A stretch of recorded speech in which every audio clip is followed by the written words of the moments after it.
Okay, so welcome. And again, I am always excited about these monthly inspirational calls to action. And second Tuesdays of every month is my opportunity to connect with you on topics related to leadership development and personal growth. And so here is the goal. The goal is always the same in the 20 to 30 minutes that we have together. And it is for you to walk away with at least one immediate action you can take. I'm going to also do some live coaching today. So I'm happy to see that you have your pen ready to jot down your personal reflections.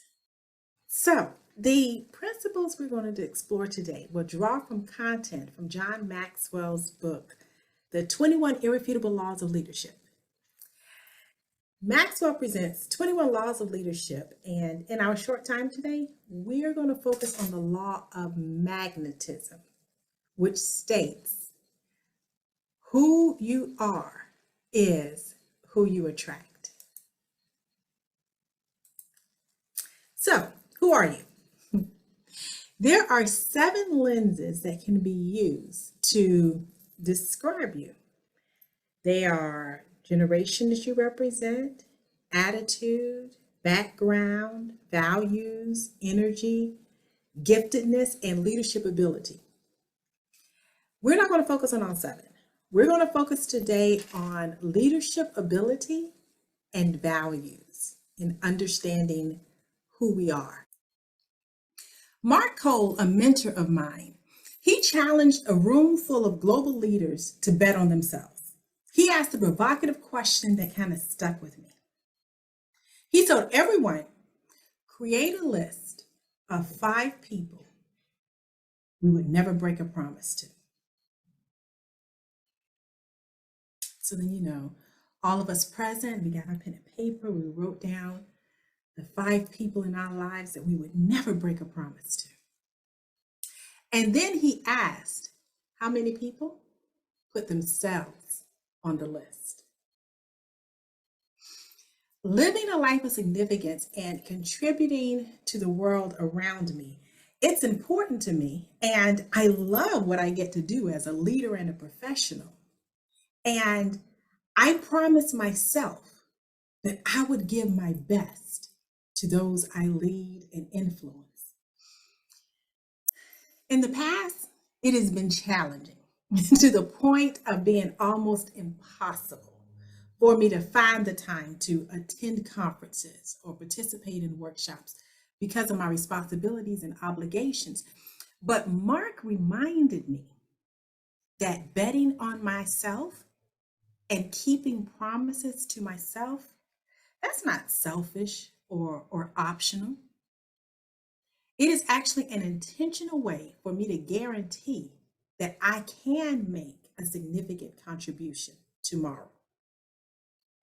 So now I consistently invest in creating my leadership core, and the law of magnetism is in full effect. I attract more people who make time in their busy schedules to be better leaders, and some of them have become a part of my accountability system. So let's unpack what it could look like to be a better leader. I have never held a position where I work 40-hour work week. I mean, my work week has always been until the job is done. My performance level, it's been a consistent standard of excellence across the board. However, my engagement and sense of fulfillment, that differed based on how I was able to move in my role. For example, I love leading teams of people. I love creating systems that ensure that what you do aligns with who you say you are. I own a property management company, and I felt completely energized as I led strategic planning around building relationships with tenants and stakeholders. I mean, I ate and slept new ideas about how strong relationships promote tenant retention and higher quality work with contractors. But when it came to the daily operations, now, of course, I can implement the protocols and procedures that were in place. I mean, I helped create them. But I had absolutely no interest in eating and sleeping those details. In fact, strategic planning didn't feel like work, it was fun. The details of the day-to-day implementation, well, that felt like work.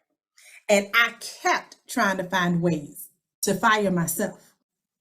According to a Gallup poll, people who use their strengths every day are 6 times more likely to be engaged on the job. So awareness of your leadership core and strengths allow you and I to operate in our sweet spot. The John Maxwell team developed a DISC framework that equips you to identify and work on improving your leadership strengths. I love this tool. It provided a language for me to understand why there may have been things I was good at, even very good at, but they absolutely drained all the energy out of me. Whereas other things I could do nonstop, like an Energizer Bunny. I began to become a better leader when I strategically focused on my strength zones. There are 7 strength areas the Maxwell framework speaks to: influencing, directing, processing, detailing, creating, persisting, and relating. Here's going to be our first opportunity for interaction. I'm going to pop up a poll. And I want you to indicate all of the strengths that you feel may be high for you.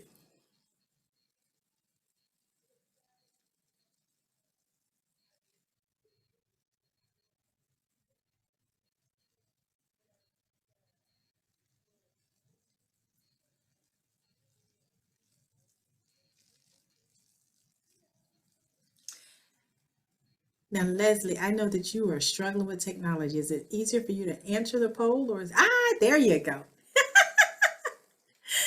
There you go. Okay, so you have influencing, directing, and relating. Awesome. Relating is actually my highest. Oh, there you go. I hear you now. I'm not sure why I'm having these problems with that, but go ahead. I'm sorry. I'm listening. Yes, relating. I love it. Yes, yes. So what I want to do is I'm going to hone in on relating, since that's my strongest area. And let's sort of do a deep dive into what this could mean in terms of the law of magnetism.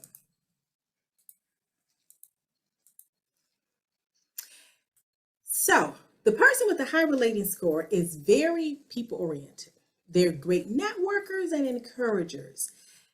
They, or I should say we, are seen as warm, compassionate people, and people naturally follow us. Relators make everyone on the team feel welcome and can put others at ease.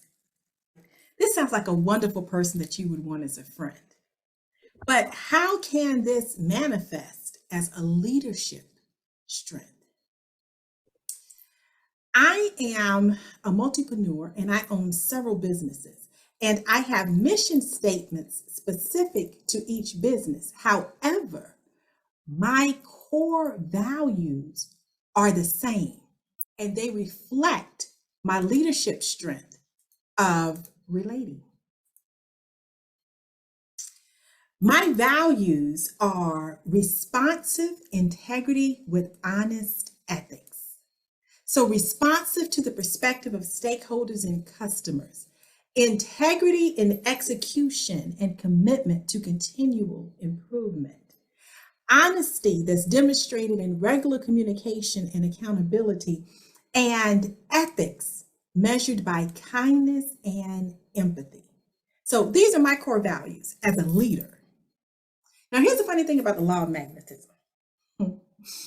I find myself attracting people like me, but I also find myself attracting people who have a need they perceive people like me can satisfy. The law of magnetism is both a blessing and a curse. And now I'm going to pause here and I'm going to give you an opportunity to write down, what are your core values? What drives you as a leader? And if you never really thought in those terms, think about the strength that you identified as your highest strength area. What values may be important for somebody with that strength? So, one of the things I look forward to when I do these inspirational calls to action is what I call story time. And so, story time is when I give an example from my personal experience, and I invite you to take away anything from the story that connects to maybe a situation that you were in, or helps you to reflect on a situation differently. So, story time. Okay. I own a property management company, as I mentioned, and I received a phone call from a tenant. He had a raspy and laboring voice, and he told me that he and his wife had contracted a serious case of COVID. My next update from him was that he had been hospitalized for weeks due to COVID-related complications.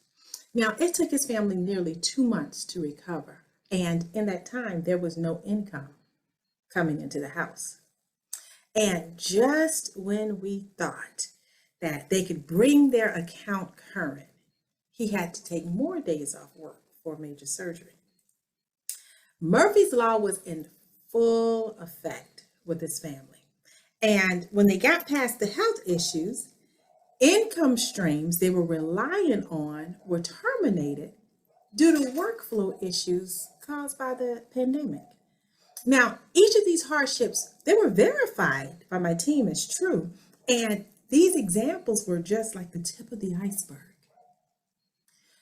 My company wanted to be responsive and comply with our standards of ethics, because according to our core values, responsive means that you're responsive to the perspective of stakeholders and customers, and ethics are measured by kindness and empathy. So we created multiple mediation agreements, and the family defaulted on all of them. When we issued the final notice to pay or vacate the premises, the family's response was, "I'll see you in court." So my team had to determine a course of action that would be good business practices and still align with our core values. It is becoming trendy to say, know your why. In the 21 Irrefutable Laws of Leadership, John Maxwell, he makes this statement about your why. What got you here will not sustain you. Wow. Eric Thomas, an influence and pastor who I just heard speak at an event last week, he said, your why is what will attract people to follow you. He defines the effective leaders as ones who know what values or behaviors are non-negotiable for them, no matter the circumstance or situation. So, in my story, what got me to this place where we as a company had extended ourselves to really work with the family, and we're now looking at a possible litigation. And What part do my non-negotiables play in this story? And how does my why influence the sustainability of my business? John Maxwell often says, when it's time to act, it's too late to prepare. And we can only deliver what we have developed. So the answer to the question of what got me to this place with this family, well, that's easy. I can contribute a lot of it to my executive coach. Now, you will appreciate this.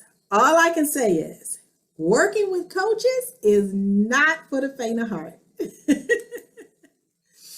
I mentioned that each of my business entities has their own vision and mission statement. I worked with my executive coach for over a year in discovering my answer to the question of who am I in relation to this particular business? And my core values, they are lived out and expressed in this vision statement. My non-negotiables, they were harder to remember during game time. I am a woman of faith, and I do my best to operate on a daily basis to understand better what divine disruptions could look like in business. I mean, the vision statement of divine disruptions of business as usual that creates moments of inspiration, education, and empowerment in the housing market. And so my non-negotiable is to respond in alignment with biblical principles. Let me continue my story. So when I hung up the phone with my tenant, my reaction to his challenge of I'll see you in court was bring it on. I did not think in that moment, I am a woman of faith. I did not step back and say, how can I live into my vision statement? Oh, no. I called a lawyer. And he advised me that my case was open and shut and I should demand payment and evict the family through the court system. I felt validated and ready. As I was opening the legal case, it was only then that I remembered my non-negotiables. And part of my work with my executive coach was to develop a set of procedures and protocols in my business for measuring decisions against biblical principles. Non-negotiables, they're cute until you have to make hard decisions. I developed a spiritual advisory council as part of my business protocols, and I reached out to my advisors and they asked me, what did I want? Well, I opened my mouth to say my money. What actually came out was I wanted my business to be an example that choosing to honor God is good business practices. My advisors recommended, based on my response, that I seek the services of a Christian arbitrator instead of a lawyer. Now, I had never heard of Christian arbitration. Turns out it's a different path that can be taken to resolve disputes versus going to court. The entire process relies on scripture for resolution. I knew a part of me was not going to like the way this was going when the arbitrator started the conversation with, what will I do if the resolution involves the tenant leaving the unit without paying back rent? That was not at all what I wanted to hear. This situation goes down in the books as one of my toughest calls to not compromise my values and non-negotiables. I was looking at a debt in the 5-figure range. I elected to take a course of action that it It allowed me to still be a good steward of the business that God entrusted to me, yet it did not exercise my full legal rights. John Maxwell was correct when he said the why of what got me in the situation could not sustain me. My faith prompted me to question if legal counsel was the best counsel, but I was only able to deliver during game time because of the groundwork that was laid in developing my leadership core through my executive coach and accountability systems. So, how did my story end? I was speaking with a young lady on the phone a few months later about a business matter, and I shared my story with her. I told her about all of the concessions we made for the family, the legal counsel we received, and the details of counsel from the Christian arbitrator. She told me that she had never heard of a property management company who made decisions in the way that we did. She then informed me that she too was a woman of faith, and she committed to personally managing the processing of this account for payment of all back rent. The ironic thing was, legal counsel had advised me that it was unlikely I would get my full arrears through the court system, but I would at least get something. Going the hard way ended up being the more profitable route. And so my leadership strength of relating, combined with my core value of integrity and commitment to continual improvement, that attracted someone of similar beliefs who was willing to advocate for me. Now, at the beginning, I told you that my goal during this time with you is for you to walk away with at least one immediate action that you can take. Now for your call to action. I want you to identify a hard situation or a hard decision you are currently facing. Look at the values and leadership style of the top 2 people you are attracting within that situation. Your call to action, it's a simple action, but it is a great awareness. It is to rate how well their values and style aligns with the you that you want to be.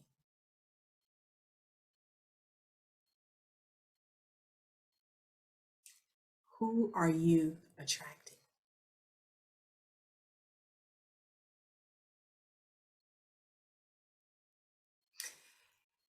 Now, I have mentioned how significant the Maxwell DISC framework has been in me developing my leadership core. And if working your way through the framework and applying it to your leadership core is something that you are interested in for a deeper dive, then I invite you to bet on yourself. I invite you to take advantage of our Maxwell DISC Jumpstart package. It will involve 3 60-minute sessions where you will walk away with the beginning of a leadership development plan.